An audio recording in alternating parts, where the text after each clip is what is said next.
ওম সাইরাম, জয় সাইরাম। সাই জয়শ্রী চ্যানেলে তোমাদের সবাইকে ওয়েলকাম। এটা বাবার চ্যানেল, তোমরা সবাই এসো এবং বাবার থেকে অনেক কৃপা পাও, আশীর্বাদ পাও, এই পরিবারের সঙ্গে যুক্ত হয়ে যাও, এটাই চাইবো। তো অনেক দিনের অনেক রিকোয়েস্টেড একটা ভিডিও এটা এটা হলো, অনেক সময় অনেক ক্ষেত্রে আমরা দেখি কোনো ছেলের বা মেয়ে, যে কোনো ছেলের বা মেয়ের অনেক সময় এমন হয় যে বারে বারে তার বিয়েতে কোনো না কোনো প্রকার বাধা আসে। মানে যাদের বিয়ে হয়নি, ভিডিওটা বিশেষত তাদের জন্য বা তাদের পরিবারের জন্য। তো অনেক সময় বাধা আসে, মানে সম্বন্ধ হয়, দেখা হয়, কথা কিছু দূর আগায়, তারপর কিন্তু কোনো না কোনোভাবে এটা ব্রেক হয়ে যায়। তো যখনই সেই জায়গাটা একটা ব্রেক চলে আসে, তখন একটা ছেলে হোক বা একটা মেয়ে, সে যেই হোক, তার মনের যে পরিস্থিতিটা একটার পর একটা, যখন একবার হয় দুবার হয় তার না, যখন একবার দুবার করতে করতে বেশ কয়েকবার এরকম কোনো কিছু হয় সম্বন্ধে, তখন কিন্তু মনের ভিতরেও একটা কেমন চলে আসে যে এরকম আমার বিয়েতে এরকম বাধা কেন পড়ছে। একটা শুভ জিনিস তো, আমরা একটু খুঁতখুঁতে মনে তো ভাবি শুভ জিনিসটায় বাধা কেন পড়ছে, তখন একটা মনের মধ্যে ভয় চলে আসে, ভয় কাজ করে, হচ্ছে না কেন, হচ্ছে না কি। এবার সেই জায়গায় আমরা তখন কি করি, মনের দুর্বলতা কাটানোর জন্য, মানে মনের ভয়টা, মনের জড়তাকে দূর করার জন্য আমরা তখন অ্যাস্ট্রোলজারের চক্করে পড়ে যাই, দৌড়াদৌড়ি শুরু করে দিই। সে বলে দেয় গ্রহ উত্তপ্ত হয়ে গেছে, মানে ওই গ্রহকে শান্ত করো, সেই গ্রহকে শান্ত করো। আসলে গ্রহ শান্ত কতটা হয় আমি জানি না, কিন্তু মানুষের পকেট শান্ত হয়, এটা আমি খুব ভালো মতন জানি। তো যেটা বলবো, যদি বাবার উপর বিশ্বাস করো, বাবাকে যদি সত্যিই ভালোবাসো, যদি মনে করো যে বাবা আছে তখন আর কোনো চিন্তা নেই, কিছু বাবা ছাড়া আর কোনো মানে কাউকে তুমি মানো না, তুমি বাবাই সব কিছু, তাহলে বাবার একটা রাস্তা অবলম্বন করো। আমি এখন একটা মাত্র উপায় বলে দেবো বাবার থেকে পাওয়া, সেই উপায়টাই তুমি করে দেখো। যদি তোমার নেক্সট যে সম্বন্ধ আসবে সেটা যদি তোমার উপযুক্তই হয়, বাবা যদি মনে করে অবশ্যই উপযুক্ত, যদি উপযুক্ত হয় তাহলে তোমার কিছু দিনের মধ্যেই সম্বন্ধ পুরোপুরি পাকা হয়ে যাবে, তুমি একদম নিশ্চিন্তে থাকতে পারো। তার জন্য করতে হবে যে এই রেমেডিটা যে ছেলে বা মেয়ে যার বিয়ের সমস্যা তাকেই করতে হবে, বাবা মাকে করলে হবে না। শুধু বাবা মা শুনে রাখো। আর একটা কথা, নিমন্ত্রণ আমায় করো, বাবাকে আমাকে বলো, আমি যাবো। তো শোনো, উপায়টা শোনো। আচ্ছা, লাল শালু কাপড় তো সবাই চেনো, লাল শালু কাপড়, যে কাপড়টা আমরা লাল শালু কাপড় দিয়ে কোনো ধর্মগ্রন্থকে মানে র্যাপ করে রাখি বা ঠাকুরের জন্য কিনি কিনি তো, সেই রকম লাল টুকটুকে কাপড়টা সে জায়গায় তুমি হলুদ কাপড় কিনবে।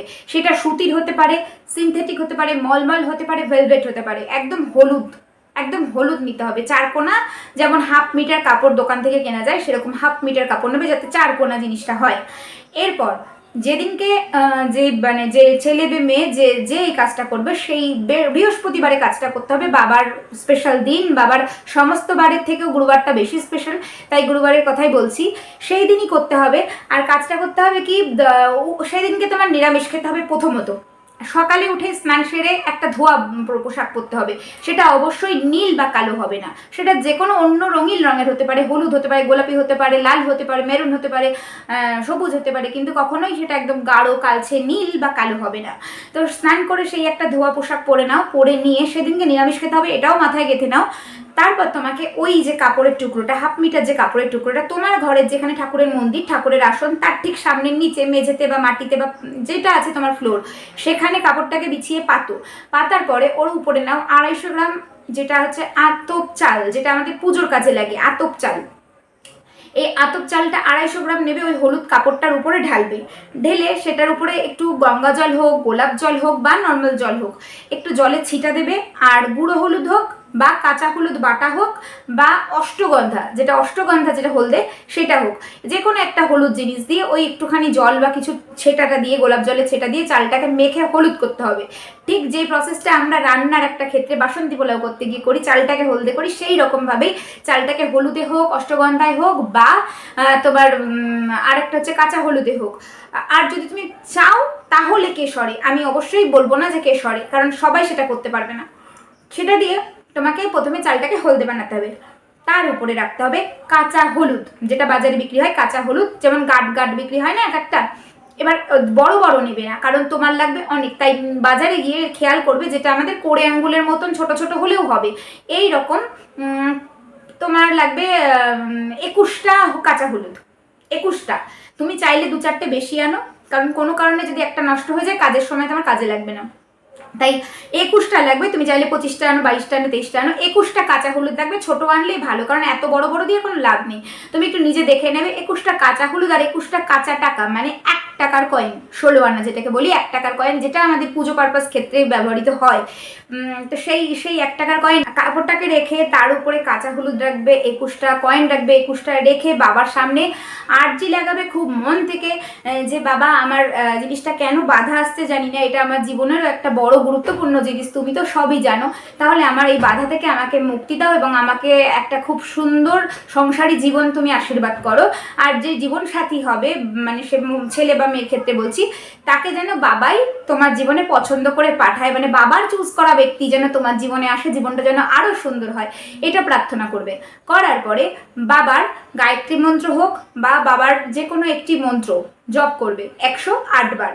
কবার করবে? 108 বার। সামনে খোলা চালটা যেভাবে বলেছি সেভাবে থাকবে, আর বাবার ওই মন্ত্রটা 108 বার জপ করবে। গায়ত্রী মন্ত্র হলে করবে শ্রীনিবাসায় বিদ্মহে সচ্চিদানন্দায় ধীমহি তন্নো সাই প্রচোদয়াৎ। এইটা 108 বার করবে। না পারলে ওম শ্রী সাই নাথায় নমঃ, না পারলে আরও বাবার নানান রকম মন্ত্র আছে, তো সেই যে কোনো একটি মন্ত্র ধরে নেবে, সেই মন্ত্রটি 108 বার জপ করবে। জপ করার পরে নমস্কার দিয়ে উঠে যাবে। ওই চাল, ওই কাপড়, যা তুমি করেছো প্রসেসটা আর কি, যেটা করেছো সেটা ওইভাবে ওখানে রেখে দেবে। একদম ওখানে নিজেও ধরবে না, কাউকে ধরতে দেবে না, এমন সেপারেট একটা কোনায়ও রাখতে পারো, যে কোনাটায় কেউ হাঁটবে চলবে না, আসনের কোনায়, তো সেরকম জায়গায় সুন্দর করে গুছিয়ে রেখে দিয়ে তুমি উঠে যাবে, ওটাকে কিচ্ছু করবে না। এবার তুমি নিরামিষ খাও, বাদবাকি দিন যেমন খুশি তেমন কাটাও, কোনো সমস্যা নেই। পরের দিন সকালে নিজের হাতে ওটা আবার স্নান করে, পরের দিন সকালে স্নান করে শুদ্ধ পোশাকে এসে তবেই ওটাকে নেবে, দিয়ে 4টে যে কোনা আছে সেই 4টে কোনাকে এই কোনা কোনা করে গিট দিলে একটা পটলি আকার ধারণ করে, জানো তো? 4টে কোনা যখন কোনা কোনা গিট দেওয়া হয় তখন একটা পটলি হয়ে যায়, ওরকম একটা পটলি করে একদম টাইট করে গিট দেবে, দিয়ে বাড়ির যে কোনো একটি সদস্যের হাতে দিয়ে দেবে। সে তোমার ছোট ভাই বোন হতে পারে, সে তোমার দাদা দিদি হতে পারে, সে তোমার মা বাবা হতে পারে, তার হাতে দিয়ে দেবে, নিজে যাবে না। দিয়ে তোমার বাড়ির কাছে যদি গঙ্গা থাকে তো অতি উত্তম, এর থেকে ভালো কিছু হতেই পারে না। যদি গঙ্গা নাও থাকে, জল মানেই মা গঙ্গা, তাহলে যে কোনো একটি শুদ্ধ পুকুর, যে পুকুরে আমরা নানান ধরনের ঠাকুরের যে মানে কাজকর্মগুলো, শুভ কর্ম যেগুলো মাঙ্গলিক কর্ম করে থাকি, সেরকম পুকুর যদি থাকে, ঘাট থাকে, নদী থাকে, সেরকম জায়গায় পাঠিয়ে দাও। সেখানে গিয়ে হাতের ওই পটলিটাকে মা গঙ্গাকে স্মরণ করে বলবে, মা গঙ্গা আমি তোমার কাছে এসেছি, আমার অমুক, আমার সন্তানের হোক, ভাইয়ের হোক, বোনের হোক, দাদার হোক, দিদির হোক, বিয়েটা যার, তার কথা বলবে, আমি অমুকের বিয়ের বাধার সমস্যা নিয়ে তোমার কাছে এসেছি মা, তোমার গঙ্গায় তার বিয়ের বাধা ভাসিয়ে নিয়ে চলে যাও এবং অতি সত্বর যাতে তোমাকে আমরা তার বিয়ের নিমন্ত্রণ দিতে পারি সেই আশীর্বাদ করো, তুমি কৃপা করো। ওম সাইরাম, ওম সাইরাম, ওম সাইরাম। বাবার নাম স্মরণ করবে, মা গঙ্গাকে প্রণাম করবে, মা গঙ্গাকে বলবে যেন মা গঙ্গাকে খুব শীঘ্রই নিমন্ত্রণ করতে পারো তার বিয়ের, মা গঙ্গা সেই কৃপা করে, আর বিয়ের বাধা যেন তার গঙ্গায় ভাসিয়ে নিয়ে যায়।